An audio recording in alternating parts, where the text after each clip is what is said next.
go. So it just kind of gives you a quick confirmation page. Shows your name, your email, if you have one. How many items you have checked out, if you have any overdue, and if you have any holds available. But that's the extent of that screen. Right. You can't go in to see what the holds were or what the items are that you have checked out. And from here you would... Katie, can you hand me an item? Just any old item.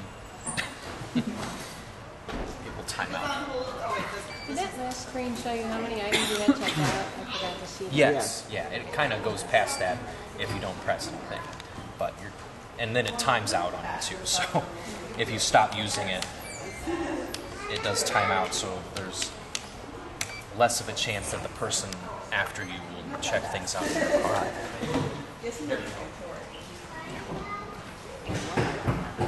And did it tell you the amount of the fines, or just says you have? It would tell you the amount. I don't have any on there, but it would take us to the next screen and just prompt us to swipe our card. You may have heard it. It's not up very loud, but it does prompt us to scan an item. Scan your next item. So it does have voice commands. If the item doesn't go through, can you hand me an item that's on hold? Anything. That'll do. Thank you. Item was not checked out. It gives us a pretty good cue, a red X, or an X and a red screen. It shows the status of anything you've scanned here on the left. This first item went through okay, but you see the second one does say not allowed.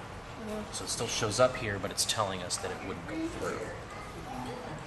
Now when we're done, we can press finish, and then it gives us the option to choose what type of receipt that we like. And these are all customizable, so you can offer any of these options. Thank you for visiting the Kirkwood. We do have receipt printers on all of them. It is designed to print a receipt. If someone pays with a credit card, it will automatically give a receipt for that. And then, of course, you can customize it with your logo, which we need to update. Now, if somebody pays with debit card, you don't have PIN numbers. They just... It doesn't have a PIN number, and we've not had any trouble with that. Most debit cards that I've run into are able to be run as credit should they need to. Sure. So that's that. Let me just grab it.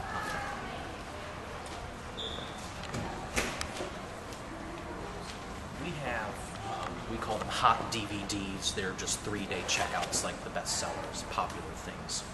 They are empty on the shelf, and they do dispense this guy here. So it's this.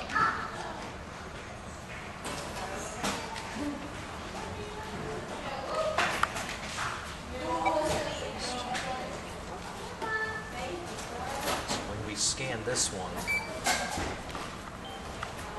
it tells us that it's in the dispenser. They show you a picture of it.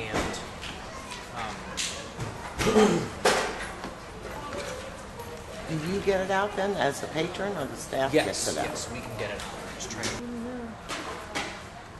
So it actually spits it out through the little slot. Oh, I wonder. I'll show you this next one. This one, we force it to always print a receipt because of the due date. Not necessarily of the due date, but once it's checked out, it will now check the dispenser and shoot out the days. Oh, it takes, so staff doesn't have to be involved. Yeah, and we load it throughout the day, so as they come in, we have a basket. We come over here and load the machine, and it knows what slot all the... Every now and then they get mixed up, but... Right. But they all belong in the same... Right. Like that title always goes in the same spot. Not always in the same spot, but the computer knows what barcode is in what slot. Is in what slot. Got it. And that's why it's important for us to have the receipt printed out, because it tells us what slot it came from. Okay. So in the event something was wrong, we know what slot to try. Got it. Because there's... Each one of these can hold 100, so there's 1,000 potential slots to check. Got it. Would be very time consuming if we had to. And this machine here, it was from a company called ITG. I think it's Integrated Technologies Group. I believe now they're owned by Bibliotech, so so we have them handle this too. So do you load that at the end of the day? We just load it as we find time. We just have a shopping basket. If it gets full, when we have a moment, we come over here and load a few at a time, sometimes handfuls at a time. This is so in use, we're loading and then moving out of the way so patrons can use it. Actually, we just load them straight in here. So, well, let me load. And it loads to where it goes? Yeah. Pretty Heather, cool. just check that in for me real quick. With this, it has another program that kind of interfaces with this and this called DX Control, and we use that to load and troubleshoot the machine. It has some ways we can finalize a process or reset it or even clean the machine. In the sense that it's looking for empty slots that it thinks are empty and actually ejecting.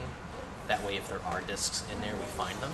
Because every now and then we lose a disc, and with 1,000 slots, we're never, we're not going to search for it. But we can load discs, and when I connect to the machine here, it will just prompt me to start scanning the items. And so if I scan this, it will just, I don't know how it decides, but it will That's decide where where you it have to make goes. sure that number matches that, and that's how the mistake will be made. If Right, somebody right. And we always check it ahead of time. When it's green and this is flashing, then we can stick this in. would- And it tells you which slot? It's B3. going into Okay. B3 slot number 10. Wow. It just grabs it and takes it in. Wow. And it usually does. The next one I load might go to B4 and then B5.